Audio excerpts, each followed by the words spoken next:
I'm Dr. Laura Murillo, President and CEO of the Houston Hispanic Chamber of Commerce. We're so thrilled to have our guest who's joining us. He's been involved with the Chamber for many, many years. He's had a very, very stellar banking career. He's going to talk to us a little bit about Fifth Third, all the dynamic things that they are doing, exciting things for Houston.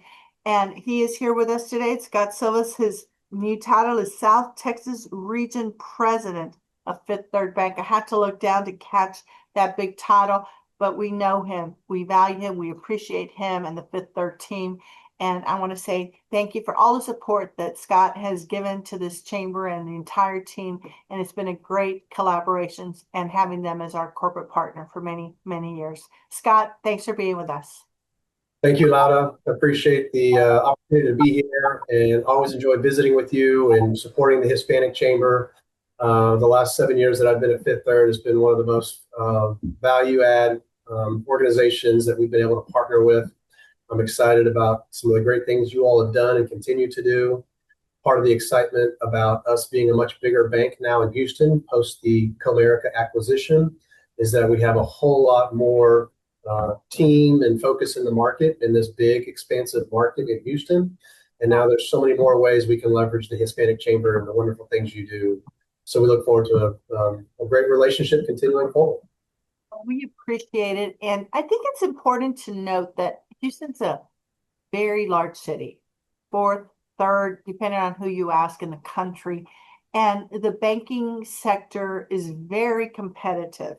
But you made a strategic decision when you came in, and we worked very closely on marketing and branding. You guys are sponsoring and serving as underwriter of the luncheon. And since then, you all have moved to some of our other events, including the Infrastructure Summit, the CEO breakfasts. And so as your strategy has changed, you've brought the chamber along to adjust that strategy. And it's important for folks who are watching us that are heading up corporations is that part of what the chamber does is that we try to customize your sponsorship to meet your needs. And it's not a one size fits all. And Scott, your team has been very deliberate in the way you all have invested and how and what you've expected from the partnership. Absolutely. And I think exactly as you shared, Laura, it's never been a one size fits all. Here's the sponsorship and membership offering and, see you later. It's always been, what can we do? How can we help? What are your focus areas this year and going forward? And so that has changed for Fifth Third over the last 7 years. Fortunately, we've had, great support and value in the areas we focused. And again, now we get to expand that with our combined operation and organization in Houston. We're delighted to have retail branches throughout the city, close to 60 Comercio branches that are going through conversion right now. And then we've announced that we're going to build throughout Texas 150 more branches. For Houston, that probably means around 60 more to come. So for Fifth Third to double the number of branches in Houston over the next 3 years. Obviously, with branches, you're really focusing on the consumer, which as the third or fourth largest city in the country, the consumer base and the consumer needs in banking has never been at a higher point when you think about what they need, the dynamics of how they're managing and handling their checking and credit and investments and family planning. So now that Fifth Third can support the broad consumer base in Houston is tremendous. And also, I think small business, emerging middle market businesses, private wealth, private banking, these are all new resources that we have team members in place today. But we're also growing and hiring. Given you mentioned Houston's a large city, and then you look at the growth dynamics of Houston, it's not status quo. So we are investing and planning ahead and adding more and more people and resources to support the growth of Houston also. So what do you think will be some of the things that your customers will see, especially the Comercio? What will they see? What will be some of the differences? Sure. So I think immediately day one, the consumer will experience a really award-winning digital leading platform. When they think about the experience, the interface with the app and technology, there will be an enhancement. Product offerings will be more robust as they visit the branch. It wouldn't just be to see a teller. They might see a mortgage officer. They might see a loan specialist for auto loans and mortgages and home equity lines. They might see someone that can help with investments and investment products. And as they get to know the banking team that's there to greet them more and share more of what they need, there's more and more capabilities and resources. So I think they'll see more of them. They'll have more locations in which they can stop in to do some of their routine transactions.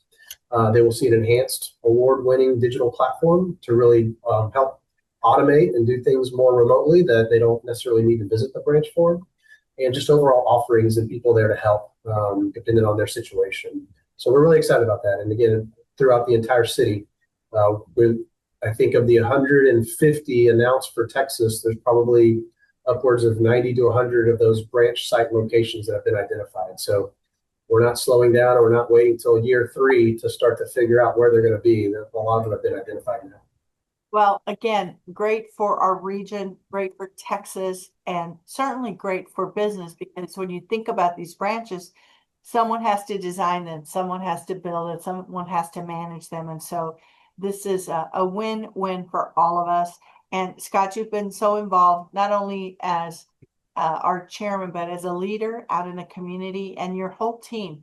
I think it's important also to remember that you all have been very vested in this great city, and it helps in so many different ways. And so I just want to say thank you for that, Scott. But it also helps connect the work that you all are doing, having that presence, and then, as you mentioned, providing that customer service for all of your existing clients and potential future clients down the road. So there's a return on investment, and it comes full circle. And we're just glad that the chamber is a part of your overall strategy. Absolutely. Well, as you mentioned, it's part of the dynamic of a big city and a growing city is it does get to be competitive, and it remains competitive. And banking, financial services is highly competitive. So you can't be complacent with what you are doing today and expect growth and expect opportunities to expand your presence. You really have to think about, how do you differentiate the experience? How do you add value? How are you helping your clients think ahead? And again, fortunately, with Fifth Third, we're doing all of those things and then some. And we're being really intentional with all of those influential community leaders, business leaders, organization leaders, such like the chamber. I'm really excited that we started that relationship when we started 7 years ago. And we've been able to expand and grow as we continue to see the chamber grow. And we're at a high point, an inflection point, where there will be a lot of opportunities to continue partnering and leveraging each other's resources and support our wonderful dynamic city in Houston. Thank you so much. Thank you, Scott, for all that you do. Congratulations on all the success that you and your team have had.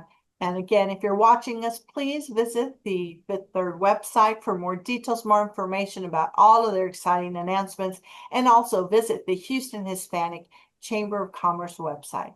Thank you so much. We'll see you real soon, Scott. Goodbye. The Houston Hispanic Chamber of Commerce is the leading advocate for the Hispanic business community. In Houston, we represent over $54 billion per year in consumer spending.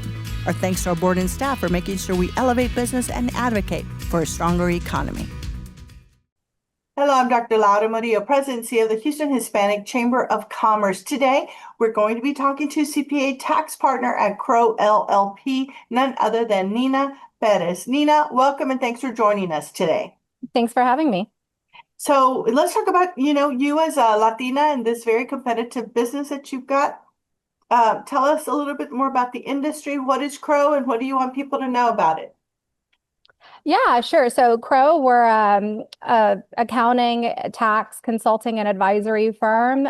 We also have a really large technology practice. We specialize in every industry. We're a great company that values ourselves as being one Crow and building on a great employee culture.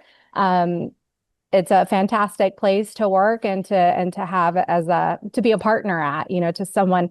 A company that really has our back and really embraces diversity in the workplace and has a lot of resources for our community and for Latinas, and a very supportive company. So let's talk about that. As a leader in a very competitive industry, tell us a little bit more about some of the mentors and what has been pivotal to your career in this sector? Sure. One of the most central lessons I learned early in my career was that leadership isn't about fitting a mold.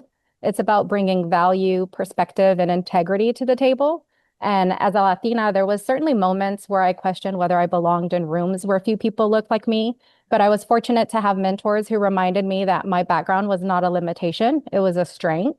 I joined the public accounting world a little bit older than my peers. I had a different career path than the traditional one. I was a young mother, and because of that, I had to work while I was in college, and I wasn't able to really transition into a definable career path until I was a little bit more seasoned. So oftentimes I felt out of place.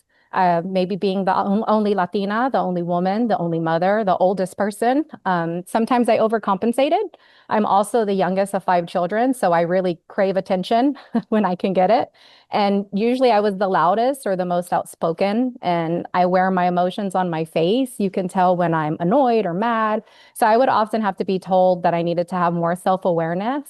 So that said, some of the most influential leaders in my journey were the ones who challenged me, and they told me to speak up with intent, not just for the sake of hearing my voice, for not being, for the fear of not being noticed, but to bring meaningful content to the conversation. And they taught me that confidence and trust is built through action. I also learned the importance of having sponsorship and having people who advocate for you when you're not in the room. And equally as important were the moments where I was taught to embrace being my authentic self and realizing that my perspective and the ability to build relationships and to not meet a stranger wherever I go and embrace, kind of our culture were leadership assets. So I definitely try to pay that forward, and I try to mentor and help create environments where diverse talent feels seen and heard and empowered to be themselves.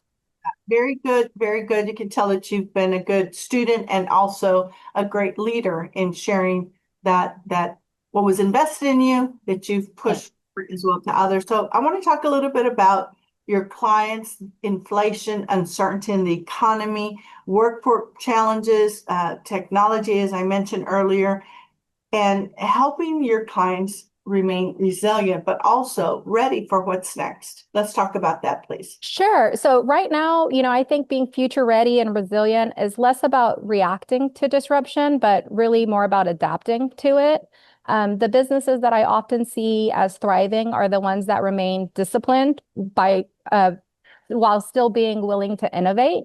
I really encourage my clients right now, at least, to focus on three things, which is agility, people, and data. So like for agility, businesses, the conditions are rapidly changing. So leaders need to be able to make decisions quickly and have structures that allow them to pivot quickly. With talent, workforce challenges, they're not temporary. And companies that invest in culture and employee experience, I think are really going to have a competitive advantage. Retention and engagement, across it with employees they're really business strategies now. They're not just HR initiatives. And then third, data and technology. A lot of organizations still make decisions based on instinct alone, and companies need better visibility into operations, financial performance, consumer behavior, and risk. And technology and AI can absolutely help with this. I believe that organizations that are positioned for success are the ones that have balanced operational discipline and willingness to evolve. Excellent. What else would you like to share with the audience about Crow and the work that you all are doing? Yeah, so I think we really, kind of piggybacking on the discussion for AI, I think one of the biggest mistakes that people can make is thinking that it's only for large tech companies. So we're really trying to help our clients embrace it and see that it's a tool that can be used across every industry. I'll speak a little bit more towards like the Hispanic businesses that we try to really engage with and bring forth to them things that maybe that they're not used to having so readily available to them. Right? A lot of Hispanic professionals and entrepreneurs, they need to see themselves as participants and not observers. And we really try to encourage that. And so we try to, start with curiosity and continuous learning and giving people all of the tools that they need to be successful and making sure that they feel comfortable to adapt with technology and have the willingness to adopt. I really think that representation and innovation matters tremendously. So having, diverse perspectives lead to better products, better solutions solutions and more inclusive business strategies. So we really try to instill that in our clients and our prospects and even in our employees. I think everyone brings unique insights, and something that I love about our community is that we're very community centered, and that's incredibly valuable. And you all have been very involved with the Houston Hispanic Chamber of Yeah. Commerce, our partners and sponsors. And so we appreciate that. And for all you do for business in the greater Houston region, thank you so much. And thank you for representing Crow so well. Thanks a lot. We'll talk to you very soon, Nina. Thank you so much. It was great speaking with you. Thank you. The Houston Hispanic Chamber of Commerce is the leading advocate for the Hispanic business community. In Houston, we represent over $54 billion per year in consumer spending. Our thanks to our board and staff for making sure we elevate business and advocate for a stronger economy. Hello, I'm Dr. Laura Murillo, President and CEO of the Houston Hispanic Chamber of Commerce. Thank you for joining us. We're super excited to have one of our members. He is a physician. He's going to talk to you all about his practice and his involvement with the Houston Hispanic Chamber of Commerce as one of our corporate partners. Joining us today, Daniel Garcia. Dr. Daniel Garcia, he's interventional cardiology, structural heart disease, peripheral vascular disease, Garcia, heart and vascular. Dr. Garcia, thank you so much for joining us today. Such an important topic, and we're so glad that you're one of our corporate partners. So thanks for that. Oh, thank you for having me. As always, a pleasure to be talking to you, Laura. I think the Hispanic community in Houston is one of the most important communities we can find, and being part of this means a lot to me, not just to me, but my team and to my practice. Well, so let's start with that. How long have you been practicing, Dr. Garcia? I've been practicing for 12 years. Very nice. And where are you from originally? How long have you been in Houston? So I'm originally from Brazil, and I was blessed enough to move to America about 20 years ago to complete medical school at University of Miami, do my medical training there, residency, and then got me put in Louisiana, in New Orleans, to do my all cardiology and vascular training. And after that, I was shipped away to Houston, Texas, what I felt was my actually promised land. Because the minute I landed here, Laura, and I started seeing patients, one thing I noticed, the biggest challenge for any patient here in the United States, especially here in Houston, is not the fear of like dying from a heart attack. It's not the fear of having high blood pressure or losing the next relative. The fear of not being understood, the not being comprehended in their native tongue. And this is the major problem we face here in Houston because there's a big shortage of Hispanic-speaking doctors here in Houston. So once you can deliver that kind of treatment, when you make the connection right away, looking at the patient's face and connecting with the cultural background and speaking in Spanish, where there's a native tongue, that makes a huge difference. And they understand the treatment, they will follow your instructions, and they will feel much more taken care of. And that is so important, especially because Houston is an international city, as you well know, and you described it right, Houston being the promised land. And so from your perspective, tell us a little bit about what you believe, in addition to the language and the culture, what are some of the things that you want people who are watching to know about your services? Well, we are here as a Latin community, and we're here to serve, the greater Hispanic population of Houston. So again, we actually consider trilingual practice. We speak English, we speak Spanish, and we speak Portuguese as well.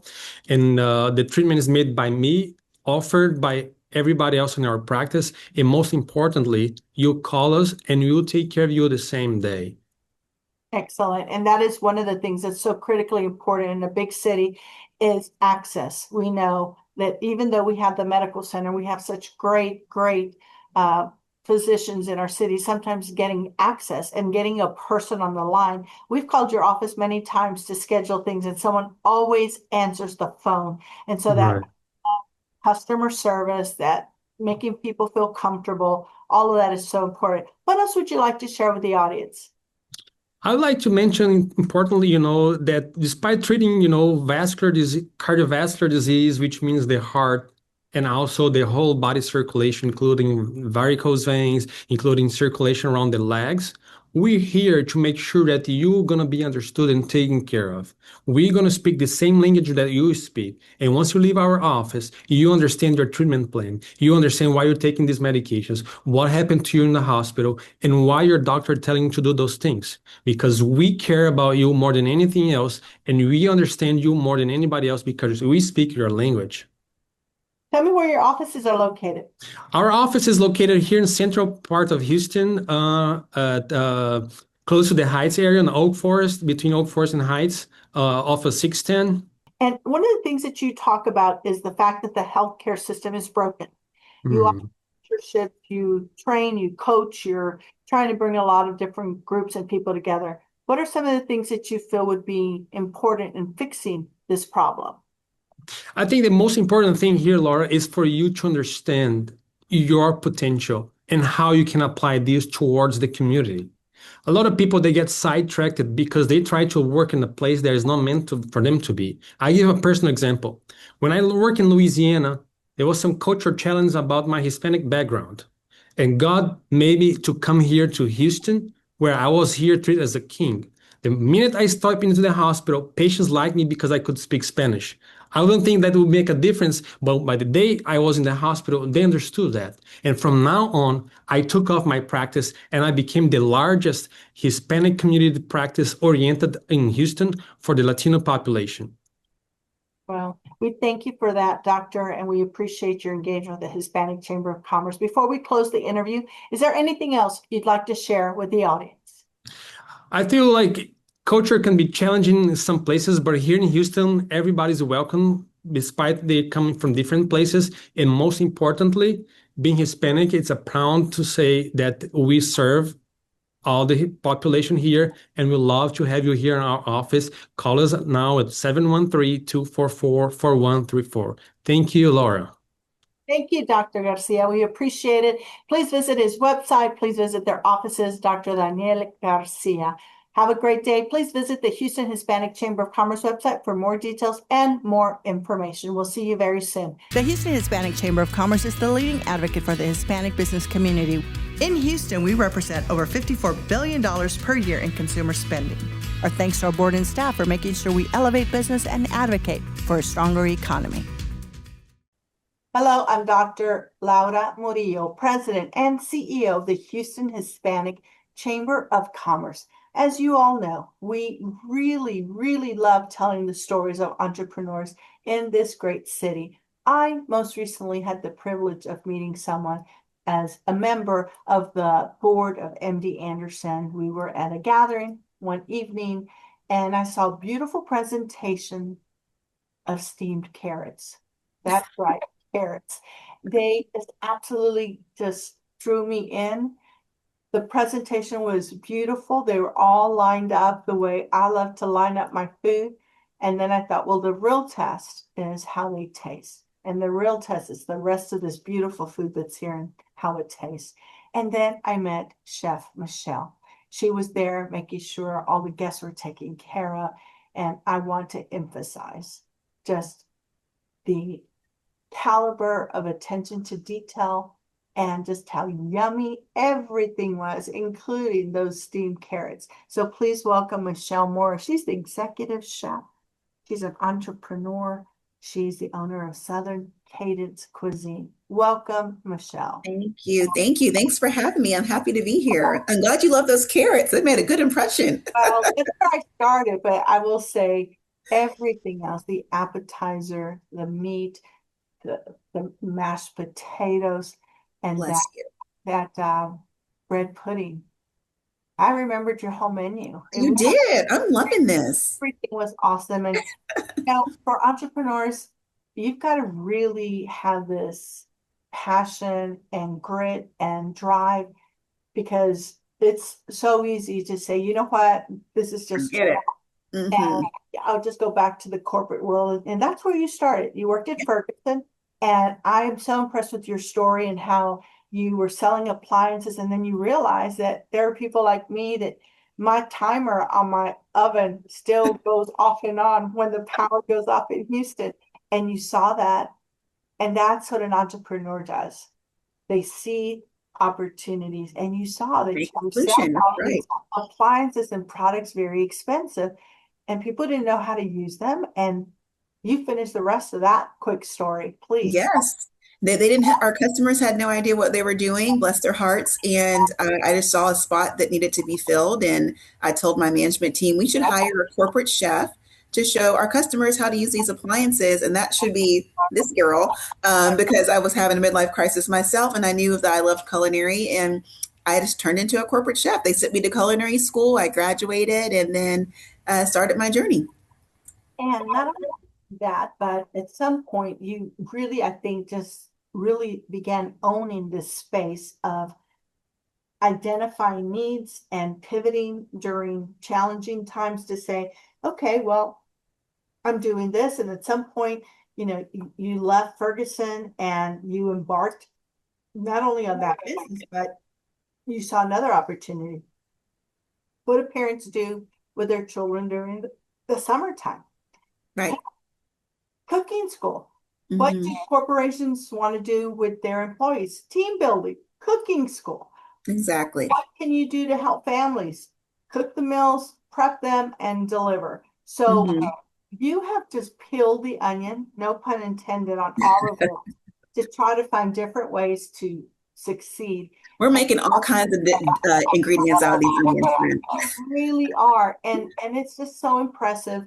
And I know your husband is involved as well. So this has been a family adventure for both of you. But what do you want to share with entrepreneurs who obviously, we're seeing gas prices go up, we're seeing inflation. It's so easy to be negative, but we're not here to be negative. We're here to say, what are some of the things that you have learned? What are the things that you'd like to share with entrepreneurs?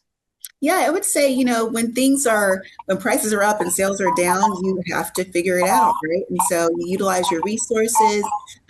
My main thing is to make sure you're prepared so you don't have to get ready. So always making sure you have that sales pipeline, you have your relationships you're building. Even if someone can't use you for years down the road, you're still getting those touch points and you're talking to folks and you're connecting with them and also asking them how you can help them out. A lot of times people are so inundated with, people asking for something and wanting something, but you never really take a chance to say, how can I help you? How can I support you in your business? And people remember that. So I think that's one thing we're really great at is just that relationship building and just staying connected to our clients. Yes. And I will say, as a person who runs the Chamber of Commerce here in Houston, I get approached all the time. And it's so refreshing when I sit down with someone like you, like we have, and I've said, how can we help you? What do you need? What are the connections? And you reciprocated and you said, what can I do to help the Chamber? And you'd be surprised how many times people will not do that. And it is something that is definitely important in business. It's important to reciprocate. It's important to do it. It's important to send referrals. All of the things that you've done, even something as small but big as you coming over when you saw I was enjoying your appetizers and you came and said hello. And then you followed up and you said, look, here's my business. This is what I do. And then you sent an email and then you connected with my assistant and you came out to the Chamber and now you're on the program. Here we are. And it takes sometimes several touch points. It does. To get behind the camera. Now an interview that will air on 6 radio stations, that'll be on our television camera. But I think those are still skills. I think being relentless with your goals is so important. Because sometimes you're so focused on your business that you forget to look up and realize you are always building your business and you might be talking to your next client. And so you've got to reach out. And so I'm just so proud of you. Your tenacity, your attention to detail. And again, I want to name the company, Southern Cadence Cuisine. That's right. Yeah. They'll go to your home. They'll prep for the event. She's got staff to come and serve it. They will have private lessons, cooking lessons for you, small parties, big parties, you name it. Let's support entrepreneurs who are out there in the Houston area, like Chef Michelle. And again, the company is Southern Cadence Cuisine. And Well Done Cooking Classes. Don't forget that one. That's where you come in. So Well Done Cooking Classes. Before we end the interview, Michelle, anything you'd like to say to the audience? No, I just appreciate everyone, and I look forward to seeing your little faces at our cooking studio. Anytime you think of food, you think of us. So thanks for having me. I appreciate you. Chef Michelle, see you soon. Goodbye. Bye. The Houston Hispanic Chamber of Commerce is the leading advocate for the Hispanic business community. In Houston, we represent over $54 billion per year in consumer spending. Our thanks to our board and staff for making sure we elevate business and advocate for a stronger economy.